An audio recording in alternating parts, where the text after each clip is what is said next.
श्री सद्गुरुदेव भगवान की जय। श्री सीताराम सरकार की जय। श्री राधा रमण लाल की जय। श्री गौरी शंकर महादेव की जय। सभी दर्शकों और भक्तों को कोटि कोटि प्रणाम। सबको प्रेम भरा जय जय श्री राधे। सभी दर्शकों, सभी भक्तों से निवेदन है, कृपया आज का सत्संग बहुत महत्वपूर्ण है, बहुत ध्यानपूर्वक सुनिएगा।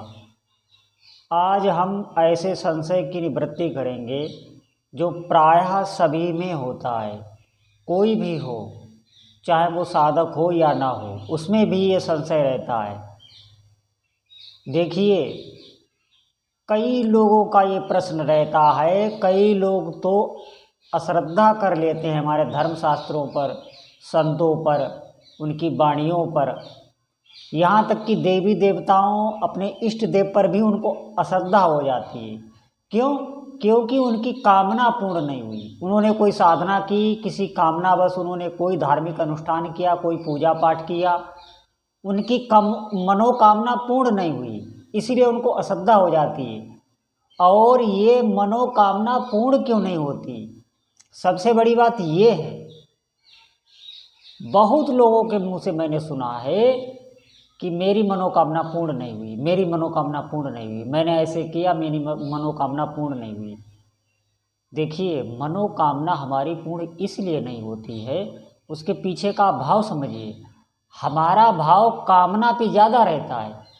जो भी आपके आराध्य देव हैं, जो भी आपके इष्ट देव हैं, उनमें हमारा भाव नहीं है। हमारा भाव अपनी कामना में, हमारी कामना कैसे भी ये पूरी करें, अपनी कामना का आग्रह ज़्यादा है, इष्ट देव का आग्रह नहीं है। देखिए, आप देखना, संसार में भी कोई कामना से बहुत ग्रस्त हो, वो मारा मारा फिर रहा हो, वो यही सोच रहा हो कि मेरी कामना कैसे भी मेरा ये काम बन जाए। अपना काम बनाने के चक्कर में अगर कोई हो और आप उसे देखें तो देखना, आपको उसका कृत्य अच्छा नहीं लगेगा। मैंने देखा है, लोग कहते हैं कि देखो ये कैसा मारा पागल बना हुआ घूम रहा है, ऐसे लोग कहते हैं उसके लिए, उनको भी अच्छा नहीं लगता। ठीक इसी प्रकार इष्ट देव देखते रहते हैं कि ये कामना को ज़्यादा प्रेम कर रहा है या थोड़ा बहुत मुझे भी प्रेम कर रहा है। हमारी क्या दशा होती है कि हमारा काम ना बने, अगर हमें कोई बता दे तो बताओ हम अपना इष्ट देव बदल दें। अगर कोई कहे अरे इनकी पूजा क्यों कर रहे हो, इनका जप क्यों कर रहे हो, तुम इनका जप करो, देखो सब कार्य होते हैं कि नहीं, तो हो सकता है हम अपने इष्ट देव को बदल लें कामना के चक्कर में। देखिए, संसार में भी अगर आप किसी की रुचि का ना करें, किसी के मन का ना करें और उससे अपने ही काम करवाते रहें, उसके मन की, उसकी इच्छा की अगर आप बिल्कुल भी फिक्र ना करते हो, तो वो आप पर कभी भी प्रसन्न नहीं हो सकता। संसार में किसी के साथ आप ये व्यवहार करके देख लें, वो प्रसन्न नहीं होगा। अगर आपको किसी भी मनुष्य तक को प्रसन्न करना है तो पहले उसकी रुचि का कीजिए, उसके मन का आप करिए। देखिए, वो आपके अधीन होता है कि नहीं। आप किसी को भी बस में कर सकते हैं, पशु पक्षी तक को आप बस में कर सकते हैं। और इष्ट देव के मन का हम बिल्कुल, उनकी रुचि का हमें कोई ध्यान ही नहीं, वो क्या चाहते हैं, उनको क्या अच्छा लगता है। अरे जब वो आपकी कामना अभी नहीं पूर्ण कर रहे हैं तो आप धैर्य से उनकी आराधना करते रहिए और मन में ये भाव रखिए कि प्रभु आप जो चाहें सो करें, लेकिन मैं आपको नहीं छोड़ सकता। अगर ये भाव आपने दृढ़ अपनी तरफ से कर लिया तो उधर से तो दृढ़ है ही। आप उनको क्या समझते हैं, वो कोई मनुष्य हैं? नहीं, अरे वो तो पराशक्ति हैं, वो सब जानते हैं। जब वो जान लेंगे आपकी निष्ठा को कि नहीं ये मुझे नहीं छोड़ सकता, तो वो आपको बिल्कुल नहीं छोड़ सकते। अरे आप एक कदम चलोगे, वो 1000 कदम चलते हैं। आप क्या समझते हो? सबसे बड़ी हमारी बुद्धि मलिन होती है। हम अपनी कामना से इतने ग्रसित होते हैं कि इन बातों पर हम ध्यान ही नहीं देते और हमें अश्रद्धा होने लगती है। निश्चित मानिए, आप धैर्य से चलते रहिए। अरे जो प्रभु करेंगे वो बहुत अच्छा करेंगे। हो सकता है आपको बहुत कुछ देने वाले वो हों, आप जब पात्र हो जाएंगे वो देने लगेंगे, वो पहले भी दे देते हैं, ऐसी बात नहीं है। इष्ट देव कुछ भी आपको दे सकते हैं। जैसे आप समझें, आपका कोई बहुत बड़ा राजा मित्र हो और आप उसके पास जाएं, अगर आप वहाँ पर अपनी मांग रख दें कि मुझे ये चाहिए, तो वो उतना ही आपको दे देगा। और अगर आप उस पर छोड़ दें तो वो अपने हिसाब से देगा। वो राजा है, उसकी मानसिकता अलग है, आपकी मानसिकता अलग है। आपकी छोटी छोटी कामनाएं आप उतना ही संसार समझ रहे हैं। वो राजा है, वो पूरे देश का राजा है, वो अपने हिसाब से सोचेगा, वो अपनी मानसिकता से देगा। यही, सिर्फ यही हाल हमें अपने इष्ट देव के साथ, यही बिल्कुल जैसा आप, मैंने ये उदाहरण दिया, ऐसी ही सोच आपको अपने इष्ट देव के प्रति रखनी है कि वो अपनी इच्छा से देंगे। उनकी इच्छा को आप क्या जानते हो? अरे वो राजा एक देश का होगा, वो तो पूरे त्रिभुवन के मालिक हैं। जिस भी शक्ति की आप आराधना कर रहे हो, वो शक्तियाँ सब एक हैं। मेरा कभी ये मतभेद नहीं रहता कि ये देवता बड़े हैं, ये देवता छोटे, वो सब एक ही शक्ति है। कई बार मैंने बताया है कि इन शक्तियों में कोई भेद नहीं, कोई छोटा बड़ा नहीं।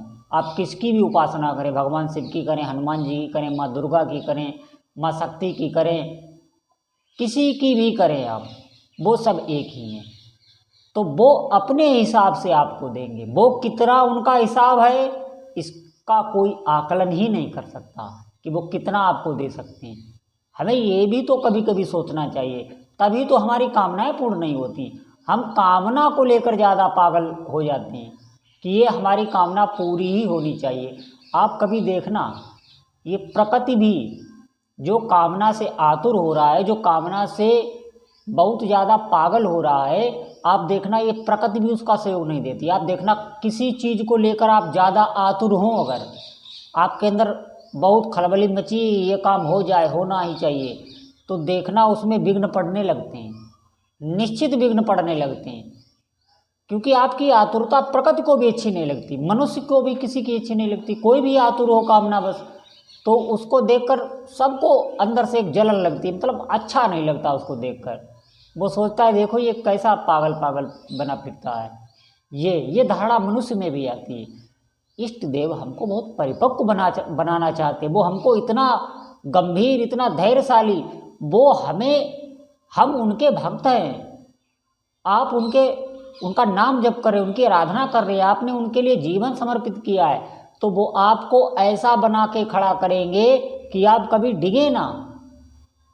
अरे आपका ही वो उदाहरण पूरे इस विश्व में प्रदर्शित करेंगे। आपका क्यों? क्योंकि आपकी जिम्मेदारी उनकी जिम्मेदारी हो गई। वो आपको ऐसा बनाना चाहते हैं कि आप छोटी छोटी कामनाओं में ना फिसलें, इतना कुछ वो आपके देंगे।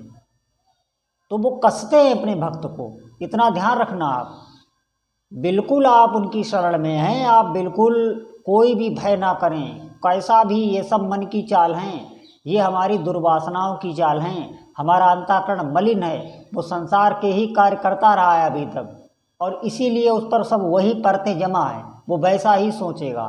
बिल्कुल आप ऐसा ना सोचें। आप अपने इष्ट देव की रुचि का भी ध्यान करें, उन्हें क्या अच्छा लगता है। क्या कभी हम सोचते हैं हमारे इष्ट देव को क्या प्रिय है, वो कैसे हम पर प्रसन्न होंगे? अरे वो एक ही बात से प्रसन्न होते हैं कि आप सत्य आचरण करें और उनका नाम जपें। आप ऐसे आचरण ना करें जिससे दूसरों को दुख लगे। अरे जो अपने को व्यवहार अच्छा नहीं लगता वो दूसरे के साथ भी ना करें, जिससे दूसरे को पीड़ा हो, दुख हो, और उनका भजन भी करें। तो देखना कितनी जल्दी वो प्रसन्न होते हैं। कामना आपकी एक एक पूरी होती है, ये ध्यान रखना। ऐसा नहीं है कि आप कामना पर ज़्यादा आग्रह नहीं रखेंगे तो आपकी कामना नहीं पूर्ण होगी। एक एक कामना पूर्ण होती है, ये याद रखना। वो सब जानते हैं, वो इसीलिए उनको अंतर्यामी कहा जाता है। अंतर्यामी का मतलब जो हमारा अंतःकरण है उसके वो अधिष्ठात्र देवता हैं। वो सब देखते रहते हैं आप क्या सोच रहे हैं, आप पूर्व जन्म में क्या थे, आगे आप क्या होगे, आप कहाँ जाओगे, क्या गति होगी। अरे उनसे बड़ा संरक्षक, उनसे बड़ा अपना हमें कौन मिल सकता है। आपको बिल्कुल छोड़ना नहीं। जो भी आपके इष्ट देव हैं आप उनकी खूब आराधना करिए, उनके चरणों की प्रीति मांगिए। अगर उनसे एक बार भी थोड़ा सा भी आपका संबंध जुड़ गया ना, तो इस संसार की तो बात ही क्या है, परलोक के भी सभी देवी देवता उस भक्त को नमन करने लगते हैं। कई बार मैंने सत्संग में कहा, नमन करने लगते हैं इसे भक्त को। तो सभी भक्तों से मेरी यही प्रार्थना है कि आप भजन में लगिए, इष्ट देव से प्रेम करने की कोशिश कीजिए। फिर देखिए कैसी कैसी सिद्धियाँ, कैसी कैसी विलक्षण स्थितियाँ इसी शरीर में, इसी जन्म में आपको प्राप्त होंगी। बोलो जय जय श्री सीताराम।